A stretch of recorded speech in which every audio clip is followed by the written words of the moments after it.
러닝플러스 교육연구소는 세상 어디엔가 학교가 필요한 곳에 학교 건립을 꿈꿉니다.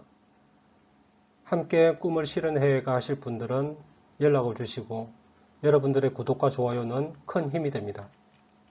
감사합니다. 반갑습니다. 교회학교 박선생입니다. 오늘이 11월 28일이고요. 그리고 이제 며칠 있으면 12월 달이 되어집니다.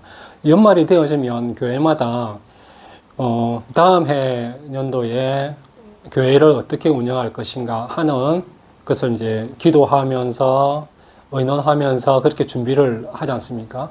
그 의논하는 중에 또 중요한 것이 중에 하나가 예산이라고 생각이 듭니다. 그럼 교회 학교에 대한 예산을 우리가 어떻게 좀 생각을 해야 되는지 이런 부분에 대해서 오늘 얘기를 할 거거든요. 먼저 예산이라는 것에 대해서 우리가 어떤 의미를 한번 부여해 본다면 예산을 배정한다라는 것은 교회에서 목회자의 이제 목회 철학이 반영된 것이라고 생각이 들고요. 그리고 교회 지도자들이 이제 교회를 어떤 방향으로 이끌어 나갈 것인가 하는 그런 의지의 표현이라고 생각이 듭니다. 그래서 예산은 목회의 철학이고 교회의 철학이라고 생각이 듭니다. 근데 지금까지 교회 예산을 우리가 이제 많이 해왔잖아요. 근데 해왔는데 그 부분이 과연 우리 교회 학교로 치면 교회 학교의 예산이 어느 정도 좀 이렇게 철학이 반영이 되었는가 하는 이 부분이 조금 한번 생각해 볼 필요가 있고요. 그렇다면 내년에는 교회 학교의 예산을 어떻게 배정해야 되는가, 어느 정도 배정해야 되는가 하는 그런 실질적인 문제를 가지고 한번 얘기를 하려고 합니다. 지금 현재 예산을 어떻게 배정하는지를 보면 주로 이제 11월 달이 되어지면 11월 말일쯤 되죠. 안 그러면 이제 어떤 교회는 12월 달도 될 건데, 모든 기관의 기관장을 일단은 이제 얘기를 하겠죠. 그리고 교회 학교를 치면 이제 교사들을 모집을 합니다. 보통 11월 달, 12월 달, 이 사이 정도 되겠죠. 그러면서 예산을 이제 배정을 하기 전에 12월쯤 되면 예산을 배정하는 어떤 그 기관이 뭐 당회라고도 할 수가 있겠죠. 거기서 예산을 이제 심사를 해서 예산을 이제 배정하는 것이 이제 안이 나오는 거죠. 그래서 1월 달이 되어지면 이제 공동의회에서 예산 심사를 해서 의결을 합니다. 그렇죠. 근데 지금까지 해온 걸 보면 이래요. 12월 전까지 교회 학교만 볼게요. 부장 선생님과 교사들이 이제 결정이 되잖아요. 결정이 되어지면 이분들이 이제 예산을 짜죠. 기간 예산을 짜죠. 예산을 짜서 이제 넘겨서 12월 달에 이제 그 당회에서 그 받았던 그 계획서를 두고 이제 예산 배정을 교회 전체적으로 배정을 하잖아요.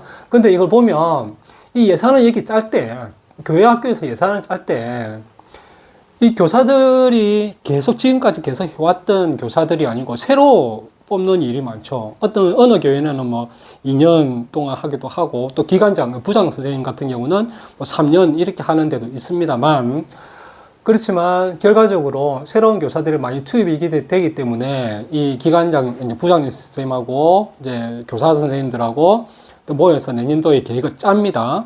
근데 그 계획을 짜면서 주로 지난해에 했던 거 플러스 뭐 한두 개 정도 이렇게 짜잖아요.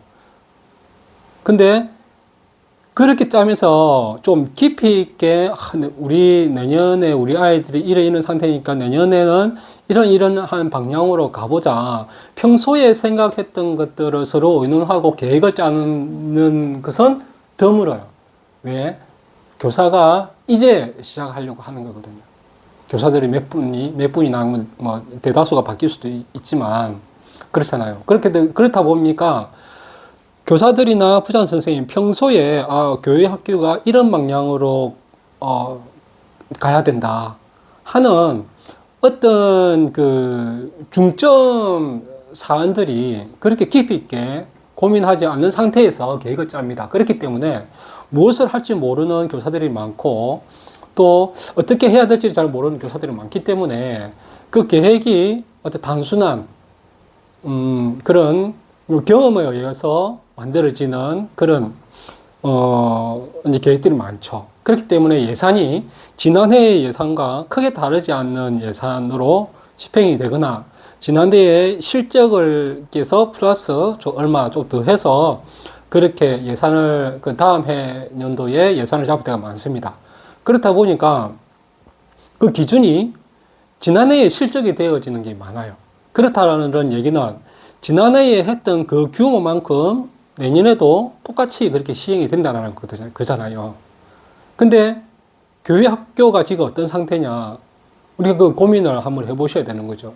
교회 학교들이, 교회에 많은 교회들이 학생들이 없기 때문에 교회 문을 닫고 학생 수가 계속 줄어들고 이렇게 하잖아요. 그 줄어드는 이유가 그냥 저출산 때문에 줄어드는 것이 아니라 자연 감소되어지는 것이 아니라 교회에 다니는 아이들이 계속 그 외에도 더 많은 인원이 교회에 나오지 않는 일이 생기는 겁니다.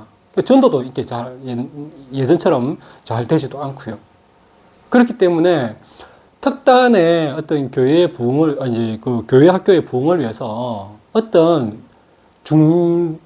중대한 어떤 결정을 해야 되고 그것에 대한 또 철학이 깃들여져야 되는 것이 바로 내년의 예산이라고 생각은 들어요. 그래서 우리가 참고해야 될 교회에서 교회 학교의 예산을 어느 정도 해야 되는지에 대한 것을 참고하기 위해서 우리가 무엇을 좀 이렇게 참조를 해야 되냐면 우리나라 교육부의 예산을 참조하시면 좋을 것 같습니다. 왜냐하면 우리나라의 그 교육의 내용은 다들 조금 이렇게 불만들이 있고 이렇게 하겠죠. 하지만 학교가 공교육이 운영되어지는 교육 시스템은 좀 잘 갖춰져 있거든요. 어떻게 보면. 그래서 그러한 교육 시스템도 하나의 또 예산을 또 이렇게 이렇게 좀 이렇게 만들 거잖아요.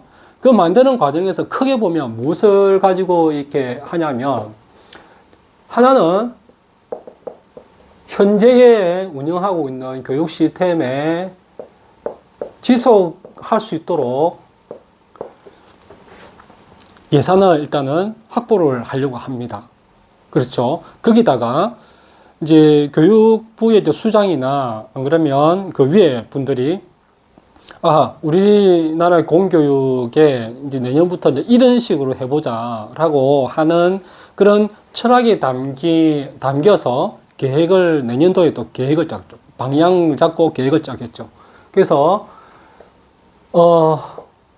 이 계획성을 가지고 이 두 가지를 가지고 예산을 이렇게 짭니다.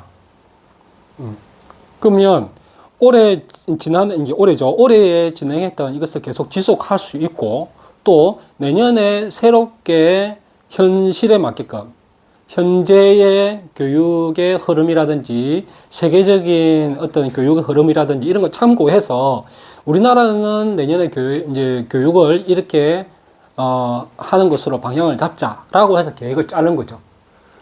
네, 이것이 저는 교육 시스템이라고 생각을 해요. 그래서 이런 것을 참고를 할 때에 우리 교회 학교도 마찬가지라고 생각이 듭니다. 지금까지는 올해의 실적을 기준으로 잡았다라고 하면 가능한 한 내년도에 있어야 될 실현 가능한 것에 중점을 기준을 맞추어서 예산을 짜야 되는 것이죠. 그래서 이 두 가지 사안을 가지고 교회에서 교회 학교에 어떤 예산을 산정하면 좋겠다라는 것이 제 의견입니다. 그래서 전체 예산이 그럼 어느 정도 들어야 되느냐 하면 이제 우리나라 같은 경우는 이 전체 예산이 한 950조 정도 되거든요. 950조 훨씬 넘었는데, 평균적으로 최근 한 5년 사이에 어떤 그 경제 규모로 보면 한 650조 정도 평균 잡아 이렇게 나올 수가 있습니다. 그래서 2023년도에는 이게 한 95조 정도 예산이 투입이 되었고요. 그리고 24년도 같은 경우는 102조. 뭐 이 정도의 예산을 이제 확정을 하게 됩니다. 그렇다면 전체 평균을 보면 한 15% 정도 돼요. 15% 조금 넘죠? 예. 이 정도 된다고 생각을 하는 거예요. 이 정도는 돼야 지금까지 해왔던 교육 시스템을 지속할 수가 있고, 또 그것에 내년도에 이제 교육의 방향이 이런 식으로 바꿔가야만 된다라는 것으로 계획성이 합쳐져서 이 정도의 규모의 예산을 잡고 확정을 합니다. 그렇기 때문에 교회도 지금 올해의 실적이 이렇다라고 하면 이것이 내년에도 계속 지속될 수 있고, 또 교회 학교의 부흥을 위해서 또 그 부흥이 현실화되기까지 예산이 드는 비용이 이 정도는 돼야 된다라고 생각을 하셔야 된다는 거죠. 그래서 교회에서 교회 학교의 예산의 비중을 금액으로 뭐 얼마 이렇게 하는 것이 아니라 전체 예산의 교육에 관련된 예산은 한 15% 정도, 15% 정도는 예산을 잡으시는 것이 앞으로 현재의 교육 시스템도 지속할 수 있고, 또 우리가 나아가야 될 방향들도 그 안에 실현 가능한 것으로 만들어질 수 있다라고 볼 수가 있습니다. 15% 정도. 그래서 이 부분들을 아마 이제 이렇게 교회 학교의 부장 선생님과 교사분들이 보고 계시다면 이 부분을 참고하셔서 내년의 예산들을 이렇게 준비하시면 좋을 것 같아요. 근데 예산을 준비를 할 때 월 계획서를 가지고 이제 예산을 심사를 할 거잖아요.